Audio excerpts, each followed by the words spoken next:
Eto na nga mga chong, marami tayong PBA updates. Barangay Ginebra, merong bagong gunner, big impact ngayong season. Tony Bishop, kumpirmado ng interim import ng Barangay Ginebra, papunta na ng Pinas.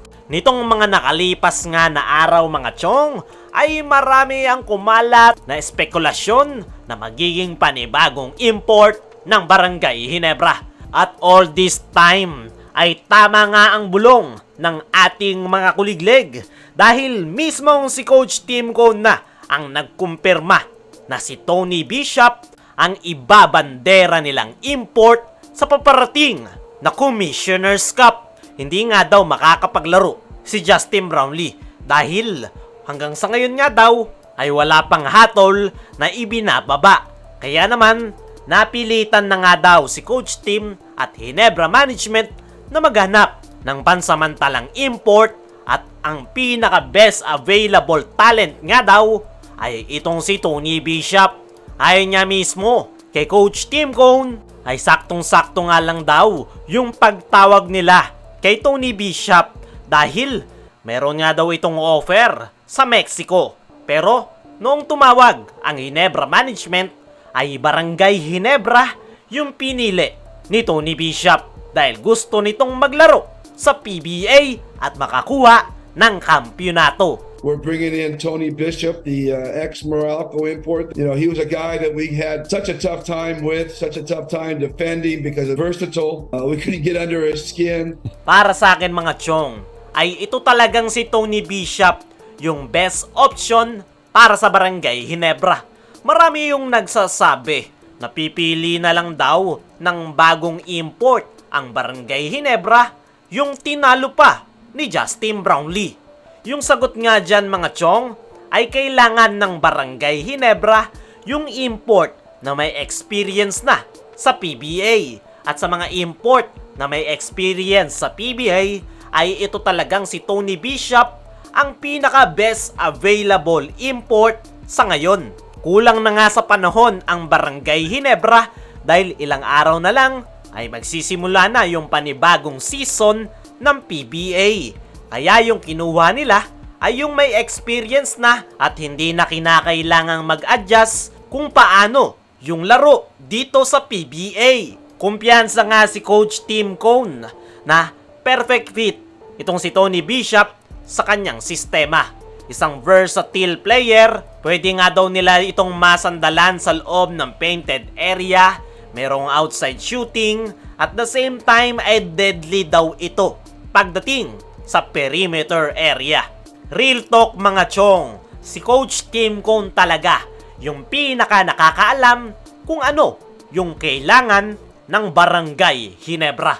Kaya hindi natin dapat questionin ang kanyang desisyon na si Tony Bishop yung papalit pansamantala kay Justin Brownlee.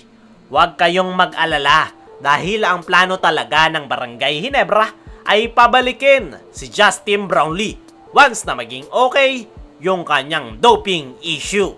Sa kabilang banda, Barangay Ginebra, merong bagong gunner, big impact ngayong season. Ito nga ang Barangay Ginebra mga chong, yung isa sa mga kupunan na pinaka-inaabangan dahil sila nga ang defending champion at the same time ay malaki yung chance na walang Justin Brownlee sa kanilang kupunan dahil sa kinakaharap nitong doping issue.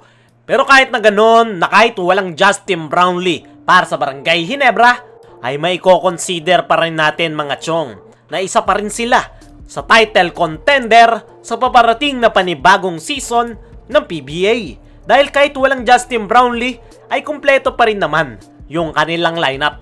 Sa katunayan ay nadagdagan pa nga ng mga quality players. Nakuha nila si Maverick Amnisi pero meron niyang bagong player, si Coach Tim Cone, na pinaka pwede niyang masandalan pagdating sa outside shooting. At yan nga ay itong kanilang panibagong kabarangay na si Donald Gumaru. Nakuha sa unrestricted free agency. Hindi na nga bago itong si Donald Gumaru sa Barangay Ginebra dahil naglaro na ito sa kanilang kupunan sa PBA 3x3 at sa nakalipas na PBA On Tour. Last PBA on tour ay hindi nga masyadong nakakuha ng playing time itong si Donald Gumaru. Pero kahit na ganon ay very impressed si Coach Tim sa ipinakita nito sa kanilang koponan. Napakaganda ng ipinapakita sa kanilang team practice at napakasipag na player. Kaya naman, pinapirma nga ito ng Barangay Ginebra at pasok ngayon sa kanilang Final 12 lineup. Maraming ang pinapahanga itong si Donald Gumaru sa kanilang mga nakalipas na tune-up games. Napakaganda nga ng kanyang outside shooting percentage at the same time ay isa nga itong solid point guard.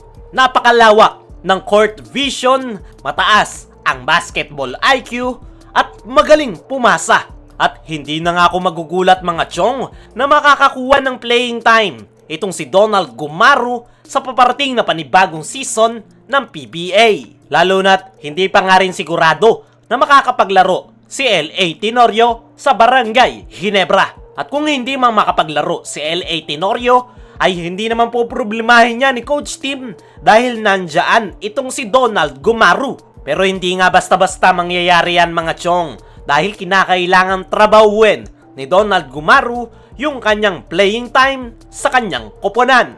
Maraming ang Barangay Ginebra players ang nagulat dito kay Donald Gumaru. At sa nakalipas nga na PBA on tour ay pinagmamalaki nga ni Stanley Pringle ang nasabing gwardya na sinasabing there's a shooter right here. At si Donald Gumaru nga ang tinutukoy ni Stanley Pringle. Para sa akin mga chong ay malaki yung potensyal nitong si Donald Gumaru. Kinakailangan niya lang talagang trabahuin yung kanyang playing time at once nga na magawa niya yan ay paniguradong malaki ang may tutulong niya para sa koponan ni Coach Tim Cone.